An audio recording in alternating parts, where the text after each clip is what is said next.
নমস্কার, পাথরপাড়া ফেসবুক পেজের পক্ষ থেকে সকলকে জানাই আন্তরিক অভিনন্দন। শুভ রথযাত্রা উপলক্ষে সবাইকে জানাই হার্দিক শুভকামনা।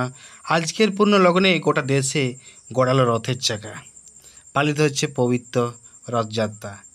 এই রথযাত্রা উৎসবে অংশ নিয়েছেন আমাদের গোয়ালতোড় এলাকাবাসী, সঙ্গে সাউন্ড সিস্টেম এসএস মিউজিক। তো মানুষের এত উন্মাদনা চোখে পড়ার মতো, যেখানে অসংখ্য মানুষের জনসমাগম আর চারিদিকে